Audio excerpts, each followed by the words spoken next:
I believe in human possibility, human potential, and I think that one of our biggest limiting beliefs is the belief of how limited we really are. And so my interest is to give people the science to begin to understand how powerful they really are. And I think that science really is the language that does that really well. And the new sciences like quantum physics and neuroplasticity, neuroscience, neuroendocrinology, psychoneuroimmunology, the mind-body connection, epigenetics, all of those sciences point the finger at possibilities. So I want to create a language for people from a philosophical or theoretical standpoint for them to begin to understand what's possible. But then I want to be able to have those people begin to wire that information in their brain completely, because learning is making new connections, right, in the brain.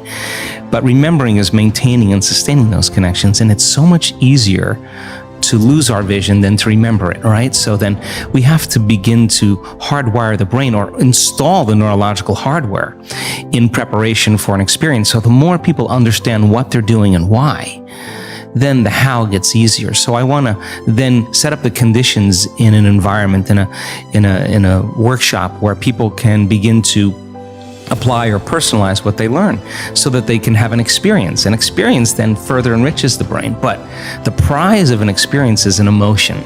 And once you start feeling unlimited, once you start feeling abundant, once you start feeling worthy, now you're teaching your body chemically to understand what your mind has intellectually understood. So knowledge is for the mind and experience is for the body, and people begin to embody the truth of that philosophy. Now, if they can repeat it over and over again, it'll become innate in them. It'll become natural, second nature, will become easy. They'll begin to master that philosophy. So I want people to begin to understand that thoughts are very powerful. Feelings drive our thoughts, and that they can begin to create a better life for themselves once they understand some of these principles. I think there's degrees of understanding this, Jay, because people use the word victim so much, and I don't really think we spend a lot of time really unraveling the idea. But if I said to you, Jay, how you doing today? And you said, well, I'm really upset because of this person or this circumstance or this condition in my life, then what we're saying, this is not conscious. This is an unconscious program. What we're saying is somebody out there is actually controlling the way I'm feeling and the way that I'm thinking.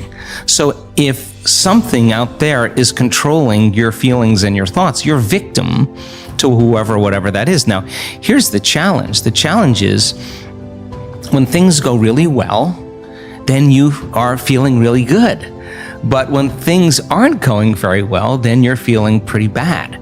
So then the end result of that is that many people then become unconsciously reliant on something out there to change how they feel and hear. But if they don't understand that they're creating reality all the time, and they're living in lack, in unworthiness, in separation for their whole entire life, waiting for the event to happen to take away their lack or emptiness, well, they'll spend their whole entire life wishing, wanting, waiting, hoping. And so then that creates further separation from things changing. So then the idea then is to turn that battleship around. Is it possible then that the way you think and the way you feel can begin to produce effects in your outer world? Now, that isn't something that you swallow in one bite. It's a process of gaining knowledge. It's a process of practice. It's a process of experience. But once you start seeing those synchronicities, those coincidences, those opportunities that start to fall into place because you're experiencing change in your outer world, if you're doing the work, you're going to start paying attention to what you're doing inside of you that's producing the effect outside of you.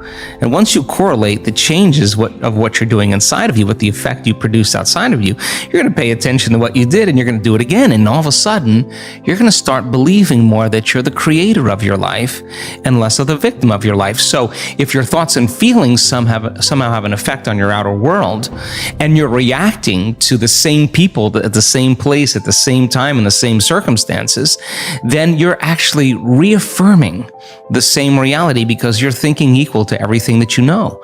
So that in order to change that, we have to begin to be greater than our environment. And a being is how we think and feel.